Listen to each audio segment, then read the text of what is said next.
Welcome to This Podcast is Making Me Thirsty, the number one destination for Seinfeld fans. This is Two Up and Two Down. Here's our producer, Chris, to start us off. All right, welcome back, everybody, to another episode of Two Up and Two Down. And today we are doing The Face Painter. So, Chris, we're going to start with you. What do you got for your first up? The Face Painter. 26.5 million people watched this back in May of 95. Second to last episode of season 6, believe it or not.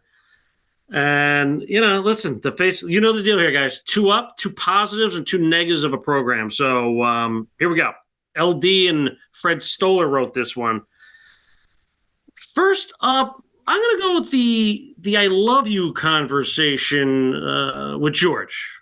Comes back talking to Elaine and Jerry about it. Pretty funny conversation. I love their opinions jump in there. And obviously Jerry says, are you confident in the I love you return? And it's a big matzo ball out there, the whole thing.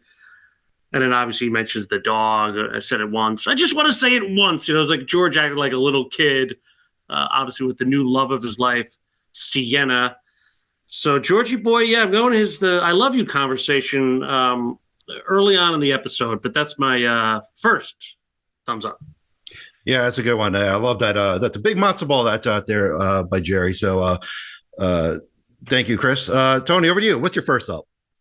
Yeah, you kind of combined two there, but we'll let it go, I suppose, even though there's not many good scenes in this episode. But if you're talking about both conversations, that's a whole different thing. But anywho, my first up is got to be Putty. I mean, more so the Putty Kramer stuff. I love how Kramer, again, is always able to mix it up with anybody on the street. Him and Kramer yelling at each other, only 2 games, one more game to go. The whole thing back and forth there.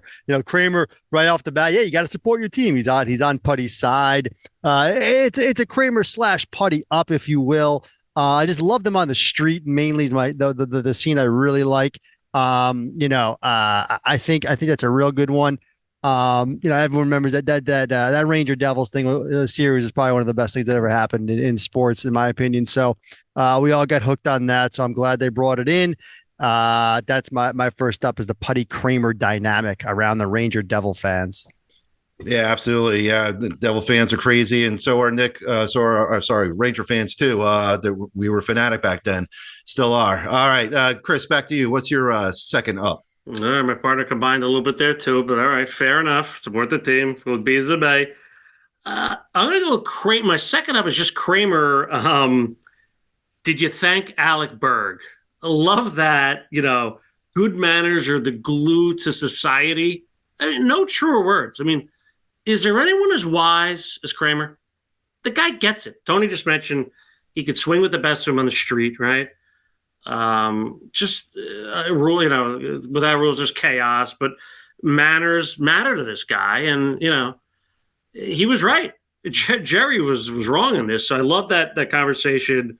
Kramer just getting on Jerry to call Alec Berg. Second thumbs up. Yeah, great mention there. And the fact that you brought up Alec Berg, played by Mark DiCarlo, who we had as guests on our podcast. So definitely check him out when you folks have a chance. Tony, over to you. What's your second up? Yeah, my second up, and I don't think this was actually covered, so I'm going to have to cover it. It's actually when George is in the car saying "I love you." Really around the second time when he says it again, to her, "I love you," and she's just like, "I heard you the first time." I mean, it doesn't get much better than that, George, as far as it goes. I mean, he doesn't do much except push that scene on, right? He doesn't have to do anything. He doesn't say one line, but it's so great. The first time he says it, he's all, "I could have went to the game, but I didn't because I love you," and she's just, "I'm hungry." Just those 2 scenes in the car.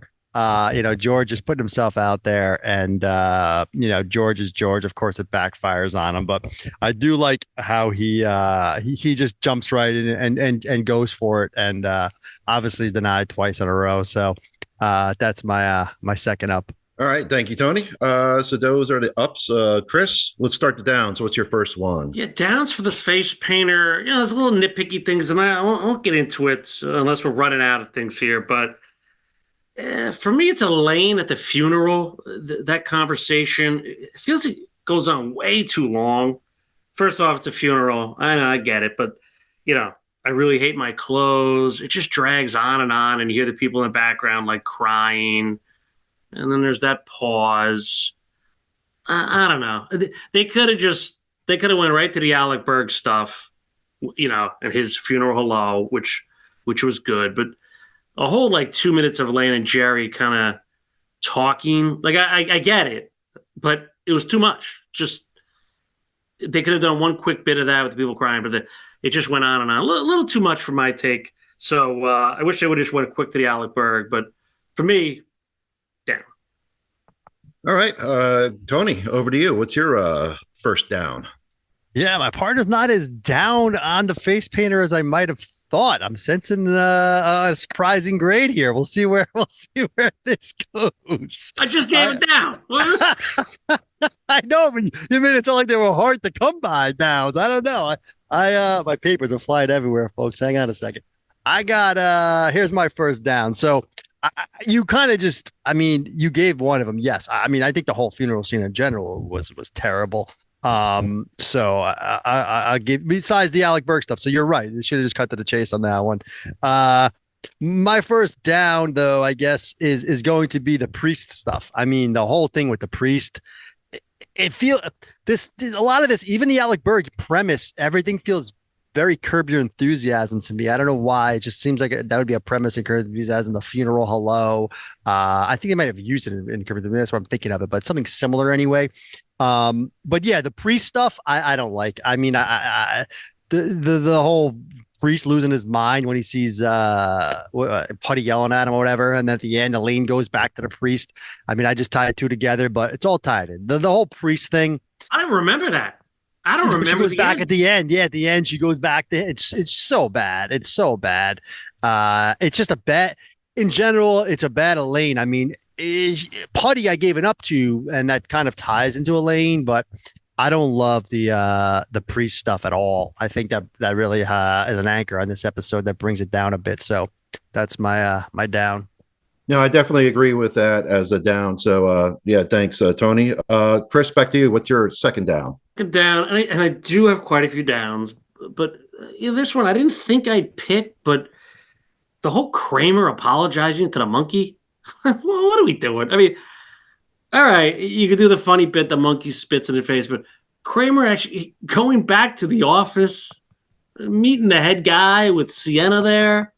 What it's a monkey. Who? I mean, there's no way that would ever happen. I mean, I know it's Seinfeld, but I think the bit of cartoonishism is beginning. There's little seeds here, without Sharonis, obviously. But for me, the apologizing to the monkey, just the more I think about it, it just didn't fit. And that might be a Kramer overall kind of in this episode deal, but we'll get to that when we get to that. But the monkey stuff went a little too much for me. Yeah, I could agree with that as well. So thanks, Chris. Tony, back to you. What's your second down? Yeah, I agree. I mean, DeCarlo did give us that great story, the backstory of Kramer with that monkey and how he went off for like 15 minutes improv with the chimpanzee. Speaking of improv, there's a scene at the end of the show, that episode, where Kramer is apologizing to the monkey. Yeah. They shot the whole episode, didn't shoot that scene, cleared the audience out. Then they brought in the chimp. They put the chimp in the cage. They turned on 4 cameras, and they just said, go. And Michael Richards walked in there and did 25 minutes of goofing around with the monkey. That was some of the funniest stuff I've ever seen in my life. And in the episode, it's 15 seconds. Right. But it just kept going and going and going. And it was hilarious. That was some brilliant improvising. Hell of a story DeCarlo gave us on that. My second down, though, I mean, you know what? I was joking about not having a lot of downs. The thing about the downs is they're very big chunks, so there's not a lot to pick out. We didn't really talk. I mean, we mentioned the funeral, but I'm going to call out one more part and give it a second down because I just think it's the whole premise of the thing, and I feel like they needed something to put them at a funeral, and they needed something to then have them do the funeral hello. And I just think the tie back to John Lovett's character, excuse me, John Lovett's character dying, getting hit by a bus, just really weak. Unlike Larry David, I don't know. They're just so silly. What are we doing? We're calling back that he dies. Oh, cancer? No, you're hit by a bus. I don't know. Didn't like that at all. And maybe it's a small nitpick down, but to me, it's just laziness and just silliness. I mean, I don't know. I don't know what else they could have done. I guess that's kind of put them in a pickle because, Jerry has said this before. You need to be funny. It shouldn't be a story to put people somewhere to then make it funny. Everything should be fun. And that just was stupid. It was just like, I can't think of his name right now. John Lovett's this guy, but Jack, dies, get hit by a bus. I didn't like that. I never liked that from the get-go. So it's my second down. Thanks, Tony. So that's the ups and the downs. Chris, back to you. What do you got for your final thoughts here on the face painter? Yeah, interesting stuff there by my partners. Kind of influenced me a little bit on but I don't know. I don't know. I have a grade here. Let's see. I could change my. That's the beauty of this show, folks. We literally change our mind while we're talking. Okay. So anyway, yeah, listen. There's still a couple ups we didn't touch. The Bro Door stuff. Peggy Lane delivering the matzo ball soup. I loved the Elaine Jerry in the opening scene. I actually really enjoyed. Like, Elaine tell the busboy she really enjoyed the soup. Jerry's like, he doesn't care. Like, that was good. I mean, that was really good stuff. And then her kind of be like, oh, the Alec Berg's so smug. And, oh, man, did Carlo play Alec Berg incredible or what? The John Houseman name, like, they went a little too much with that, but that's okay. Kramer thanking him the Brodeur. There's not a lot of downs. It's one of those memorable episodes. We all love the Ranger Devil stuff, even though it didn't happen in '95. But be that as it may, George was solid. A little yelling at the end, but it's still season 6, folks. Okay, we're not that far off. So I have a grade. You know what? Damn it, I'm going to stick with the grade. Face paint is a solid, clean B. There's not enough downs here to drag it. I mean, Elaine was pretty good, and that's when Elaine, Kramer, George are not good. Like when they really drag it down, but they were good. Jerry was solid. I loved the whole what was it? The call waiting. I don't trust an emergency. There's a lot of like bing, bing, bing. A lot of those quick hitters, which I enjoy. And obviously, Alec Berg, friend of the show, helps boost it. So, might have been in a good mood. Putty's first episode. You got to remember that, folks. Putty's first episode. I think it deserves a B. All right. Yeah. Thanks, Chris. So, Tony, over to you. What do you have for your wrap up here and grade? Well, folks, he's right because I wrote down 2 grades and I might be given a grade that I didn't write down because of his talking. And then, like he said, we were changing on the fly. He's swaying me a bit. It's a weird episode. I wrote down a bunch of stuff here. I wrote down not great, not bad, kind of in the middle somewhere. I feel like, Putty's first is a big one. I do love, and it was going to be one of my ups. Jerry answering the phone. I don't trust call waiting. I know I have call waiting. It's a very good callback to the old pilot episode. Don't tell me what happened in the Mets game. I taped it. Same kind of conversation on the phone, which I've always loved. We didn't really touch on it. You mentioned the beginning conversation, but the whole toilet paper stuff, another tie, another throwback to the old, in the ticket pitch episode, they talk about toilet paper. It's a lot of Larry David all over this. I mean, yes, Stoller, this is one of those that Larry David wrote and Stoller probably had one idea in it, right? It's a lot of LD all over the place on this one. Man, I had some low grades written down and he talked me into this. I mean, I wrote down Kramer's Kramer. I said Putty solid, Berg good, George amazing, Jerry okay. I didn't think Elaine brought much. He liked Elaine. I didn't like the priest stuff. Listen, you talked me up big time on this. I'm going lower than you, but not as low as I initially was going to go. I'm going to say B- for the face painter. And I was hovering in the C area all day. This was a late switch, folks. A very late switch. Not the Frank the Tank Fleming, his favorite episode, friend of the show as well. But the Devil's Rangers series got, maybe sentimentality's coming into play here a little bit. Putty's first episode. Yeah, I'm gonna go B minus for the face painter. All right. Well, thank you guys. So that's a B minus. Definitely respectable scores for the season 6 episode. So thank you guys for tuning in, and we'll see everybody on the next episode. Thanks.